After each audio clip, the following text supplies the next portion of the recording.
Hello, everybody, and welcome back to Mission Control, a podcast focusing on executive directors and nonprofit leaders and how they strive to make positive impacts in their community. I'm your host, Paul Schmidt, owner and creative video strategist for UnoDeuce Multimedia, and I'd like to welcome to the show Executive Director of the Women's Center of Greater Lansing, Rebecca Kasen. Man, I just stumbled on your last name. It's Kasen. Kasen. Yeah, it's I didn't drink enough water, I don't think. Anyway, so now the show is called Mission Control, Rebecca.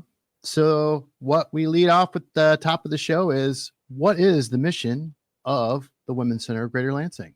Do you want me to read it verbatim, or do you want me to explain it to you?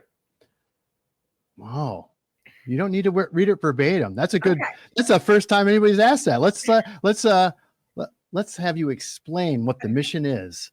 Our mission is to empower women in the Greater Lansing area so that every one of them can reach their own unique potential, because everyone's path is different and everyone's goals are going to be very different.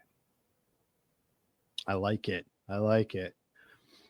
Now, speaking of goals and paths and such like that, you are not a native person. You're not native to Lansing. How did you come about to be here in Lansing?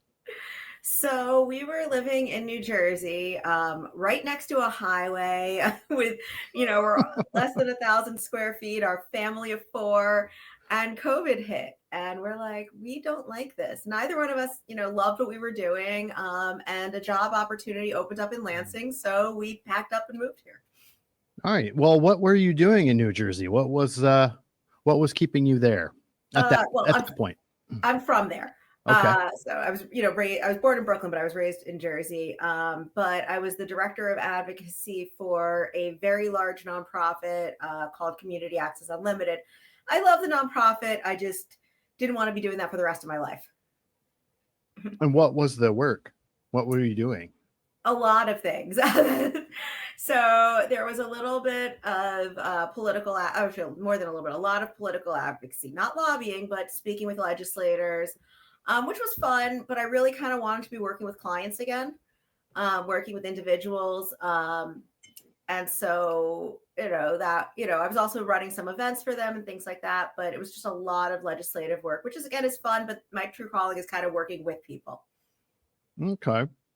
Now I've also, when looking at researching you for this podcast, you also did a lot of youth development work. I did. Well, that was actually because I had to do a part-time gig because everyone in the nonprofit field seems to have to.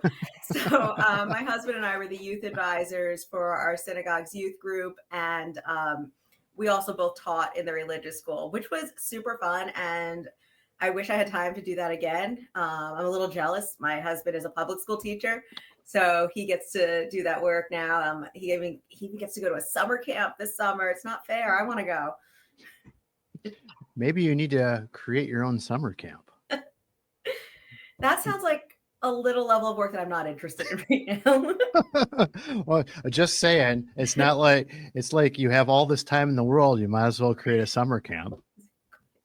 So moving from New Jersey to Lansing, what was the biggest, I don't want to say shock, but what was the biggest difference that you noticed from where you were in New Jersey to living here in Lansing, Michigan?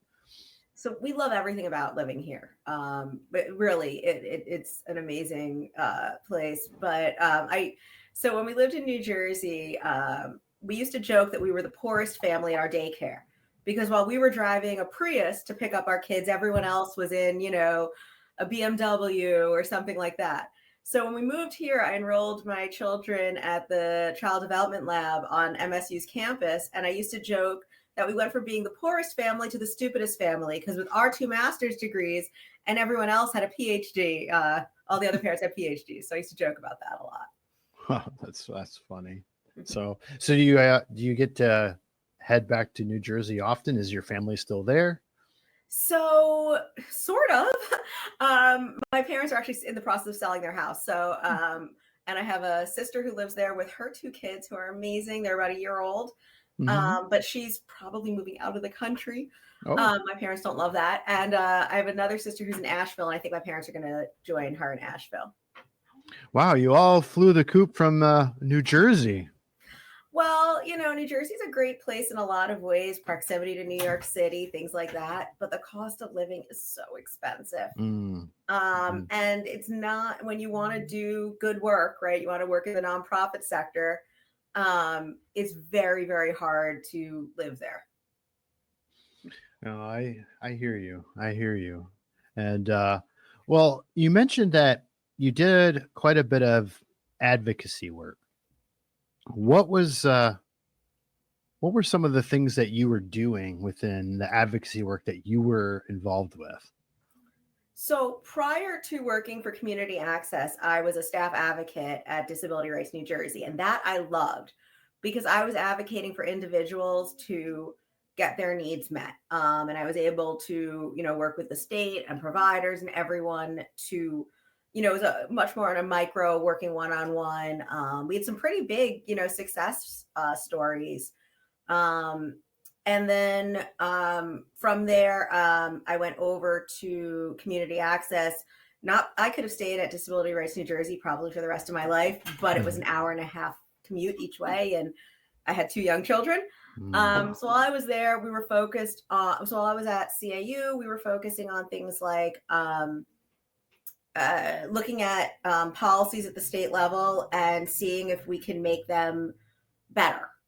So like, for example, we had a major concern about the reimbursement rates from Medicaid because direct support professionals, we just weren't able to pay them enough money to, to make ends meet. And therefore we were having, a staffing crisis like we do pretty much everywhere. And we were able to get a pretty sizable increase during COVID, so that people were getting paid a living wage and, were able to come to work and wanted to come to work.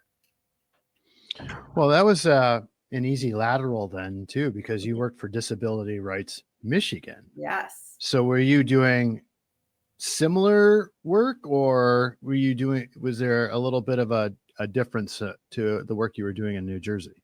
Well, so I went from a staff advocate position to the director of advocacy. So I was moving into things being much more of a macro field. So I was looking more at like kind of the systemic issues, for example, we were investigating a psychiatrist who had a disproportionate number of her clients die of medical causes versus, so like maybe she was prescribing medications that were interacting with other things.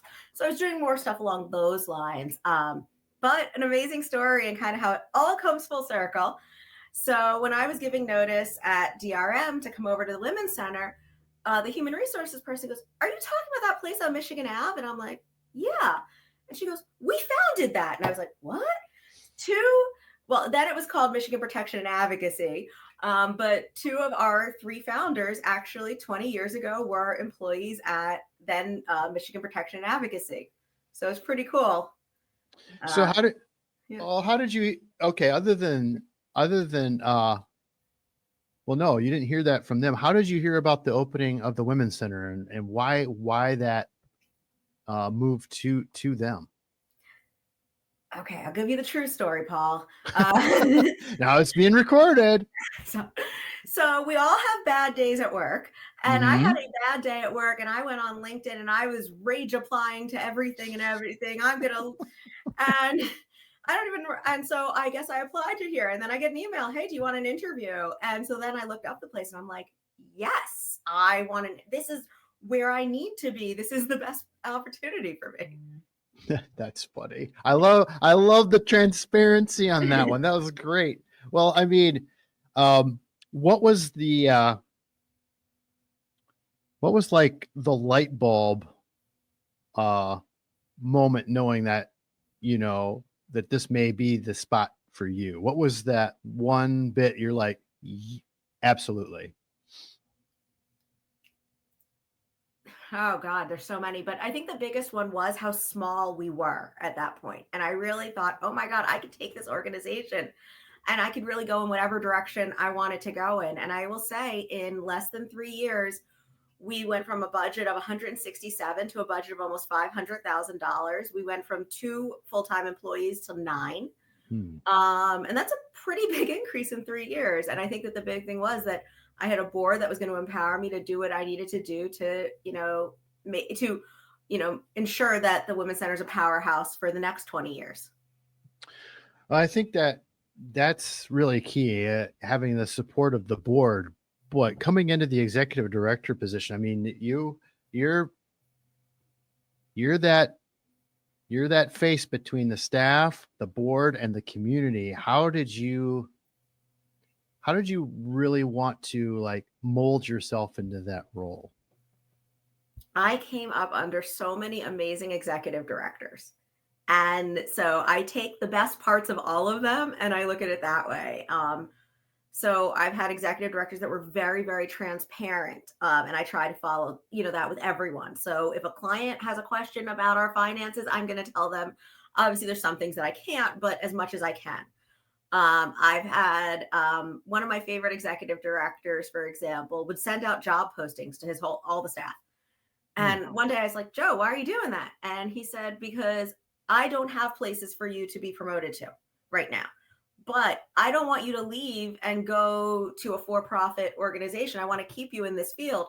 So if I can't have you, maybe another organization can. And I do that with my staff as well. Sometimes I'm like to my clinical director, please don't leave me, but here's a job that pays twice as much as what we pay. But I really do. I think that fosters a sense that we're here to support each other. And even if we're not going to be the best place for somebody, or not that we aren't, maybe I just don't have the place for, somebody's looking to advance in their career and I don't have any openings, I want to get them to that place. And that attitude, again, because that's how I treat my staff, that's how we treat our clients. We want to get you to where, your goal is. But that's kind of really is, I try to model the best of all of the executive directors I've ever worked under. That's amazing. That's amazing. I like that, because that's how I've tried to, model myself after the folks that I worked under, the best parts, and also took note of the things that I didn't care for and did not, and tried to steer away from that as much as possible. So I like that, that method. And so I haven't asked is like, you got to the Women's Center. Can you talk to talk about what all the Women's Center does? What are the services that you provide to the community and to your community specifically? So we are rapidly growing. So if you had asked me a year ago, it'd be different. And probably in a year from now, it'll have even more. But we've always had counseling services. We recently worked with a law firm to split our counseling center into 2. It's really an on paper split, but it's going to allow us to see a lot more clients in the coming years, because we have one part of it that is insurance and market rate based. And if you want to use the term profit, which is a word I hate, uses to fund the other side of it, which is sliding scale or free counseling for people who are uninsured, have high deductibles, or don't feel safe to use insurance, such as there's somebody in a domestic violence situation. We also have our social space where people can just come in, have a cup of coffee, surf the web, talk to each other, whatever they need to do, craft. We have a ton of craft supplies. And then in our social space is our computer lab, which is used for a lot of job-related things such as job searches, resume writing, skill building, things along that, things of that nature. We also have a new program that is launching within the next few weeks called our Bold Steps Business Lab, which is generously funded by the MSU FCU Desk Drawer Foundation.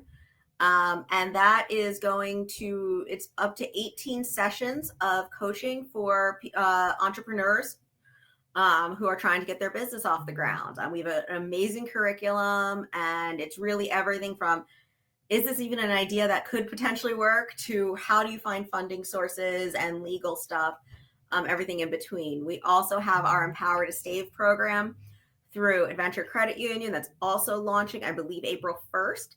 And that helps people who don't have a savings account but do have some income. They work with Adventure Credit Union to identify their budgetary stuff. Like, hey, I've got 4 Netflix accounts. Maybe I should cancel one of them, something like that. But then when Adventure identifies something on our end, like something that we can help with, such as, hey, this person's spending $1,000 a month on groceries, but they probably qualify for a bridge card. Then the person would come here and we'll help them apply for the bridge card. There's incentives to that. So people, if they save $350 over the course of 6 months, I believe the credit union will match $50 of that. And we're working on some other incentives. So we've got that going. We give out over 200 units of hygiene supplies every single day that we're open. We're hoping that, unfortunately, we actually could give out more, but it's just the amount, donations versus the need. Right now, with the cost of everything going up, there more and more people need our services. I know and our garden project, which was generously funded through a lot of sources at the moment, and we're hoping for some more to make it more accessible. But not only are we going to have a garden, or not only do we have a garden, we are hoping to get some funding to teach accessible canning workshops this summer, which I didn't know was like a real thing until I was Googling it, because I'm thinking, I've still got a couple years, but I'm getting older and I really like to can. And like, what's going to happen if I get arthritis? And there's all this stuff on accessible canning. And so we're hoping that we can help people, because we had one of our employees was telling us that the only reason her son had vegetables when he was younger is because she had a small garden plot and she canned everything. So, yeah. Well, I remember those days of my grandmother and my mom and my aunt all in the kitchen canning. I remember all that. I mean, it's a very sustainable way to live, I'm telling you. Now, when you kind of like, when you got into the Women's Center, you really expanded a lot of things. I don't want to say quickly, but methodically, and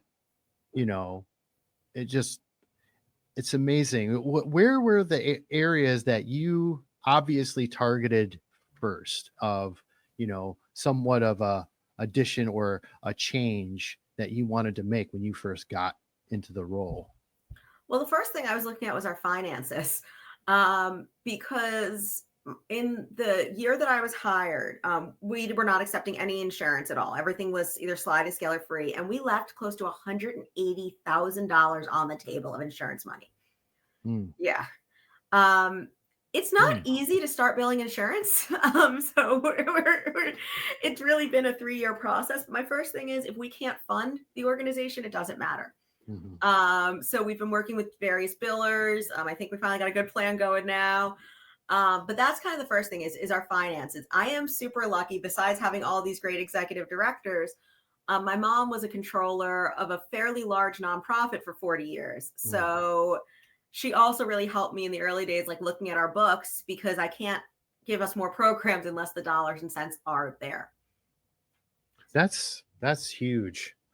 That's huge.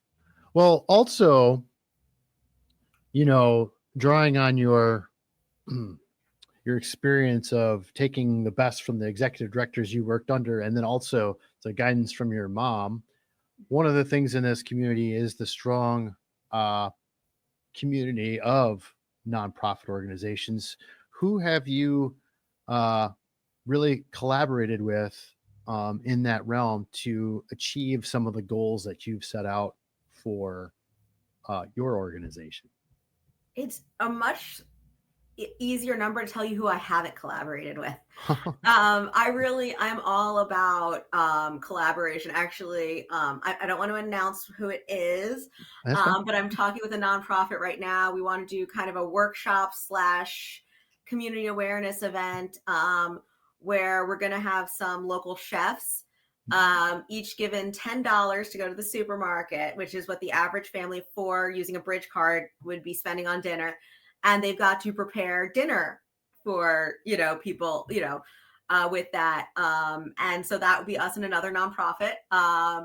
we did the vagina monologues with Eve. We've done, I'm going to miss so many and I'm almost afraid to, list them all, but we've worked with, Lan, Suits in the City, really everyone, because at the end of the day, we're all serving the same population, but we're all doing different things. And that's another thing that's really important to me is that we don't duplicate services. It's a different, like counseling, there's not enough counselors in the region, so we're not duplicating. But I know, for example, that Allen Neighborhood Center has an incubator kitchen. We're around the corner. I don't want an incubator kitchen. Do I have a dream to have some incubator retail? Absolutely. But I don't want to duplicate what anyone else is doing. So therefore, if we're not duplicating, we have to have mutual referrals. That's really key. I think that's really awesome. It's a good attitude to have, to be honest, because it's like, why reinvent the wheel when you can partner with somebody and, cross promote, cross pollinate, all the other stuff. So yeah, I think that's really smart. And so going from that and building the women's center to where you've got it at this point, what is the next phase? I need somebody to give me $20 million. Oh, okay. Just all right. So we've outgrown our space a ton. I can't expand the counseling center, even though we have a wait list and the funds to do it. I need more space. So our goal is to build a large building with a couple smaller buildings surrounding it, where we can have my incubator retail that I've been talking about. But also, I also want to have a co-working space there for people who are just starting their own business. A ton more counseling spaces. We have our career boutique, move that to an accessible place because it's not accessible right now. Things of that nature. I also want to have a few other, like, I guess you call them shelters, but very small shelters for people to move into while we look for, rapid rehousing type stuff, as well as, and this is my dream, I don't know if I'll ever have it, a few floors of supported living for people who were not given the opportunity to learn how to adult. And the inspiration for that, we do work with some human trafficking victims, is we had somebody we were working with and there was a police officer involved who was also kind of working as her advocate. And she said to me, what's going to happen when this is done? Where does this person does not know how to open a bank account, how to get a job. And I said, you're right. And so I would love to have a few floors where people could live for a year or two and learn these kind of basic skills so that they can go out on their own. And not have to go back to things that were, very traumatic for them. Yeah, kind of like transitional housing. Yeah, yes. Yeah, that's amazing. And is there a spot that you have a dream about to place this? We've already been given a quote for a place for a few blocks over from here. Okay. And again, but we need, it's going to cost us a few $1 million just to purchase, and then we need to tear it down and rebuild. So that's why I'm saying 20 million, because the cost of everything is going up very, very quickly. Yes, yeah, faster than we anticipated. So yeah, well, I mean, so doing all this, you've got a family, you're running a very successful nonprofit that's just growing by leaps and bounds. But what do you do to unwind, to de-stress? A lot of wine. No, I'm kidding. Well, hey, all right, fair enough. No, I really like to craft. I always have like something, I'm always fidgeting with something. Let's see, my yoga, my Sunday morning yoga is me time. Nobody's allowed to interrupt that. And, I believe in the, work hard, play hard philosophy. So next week I'm going on vacation. Oh, me too. Me too. I agree. Going on vacation is very, very important. I mean, but also, is that your husband's spring break? It Is is. a spring? So that's almost like, oh, it's already built in. So It's also my kids' spring break. exactly. You might as well tag along then. Yes. So, you know, it just amazes me the transformation that you've applied to your time at the Women's Center to this point. What kind of advice would you have to those that are moving into a role in which they're taking on uh like a long-standing nonprofit, but they want to like make their mark on it? What kind of advice would you give to them on that?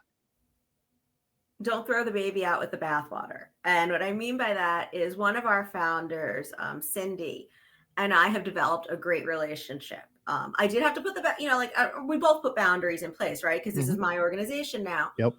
But to be able to call her to say, hey, I don't know, what did you guys do when this happened 15 years ago? Or, hey, I got this check from somebody. I don't know who they are. Can you tell me a little bit about them? Has made kind of all the difference. And so I would really recommend, if you can talk to people, if you can set the appropriate boundary, right? Because, it is still your organization. But bring in the people who have the historical knowledge, people who have loved the organization for a lot longer than you have. It really does help. That's really, really, really good advice, Rebecca. I mean, I can't disagree with that at all. I think that's crucial to be able to have that type of continuity between the past and the present to create that future. I think that's brilliant. And thank you for being on the show. I really appreciate that. But if anybody has any questions for you outside this, what's the best way to get a hold of you? So I'm on like all the social media stuff, but really my email address is Rebecca, REBECCA @lansingwomen.org. Nice. And once again, I really appreciate your time. This was great. It was a great conversation. Thank you so much. No problem. And thank you all again for taking some time to listen to the program. So don't miss the next episode coming out in a couple weeks. And if there's someone you know of that you would like to hear about their journey, please email us at missioncontrol@UnoDeuce.com. And if this is your first time here, please subscribe on YouTube or your favorite podcasting platform and give us a review. Thank you again, and see you next time in the Control Center.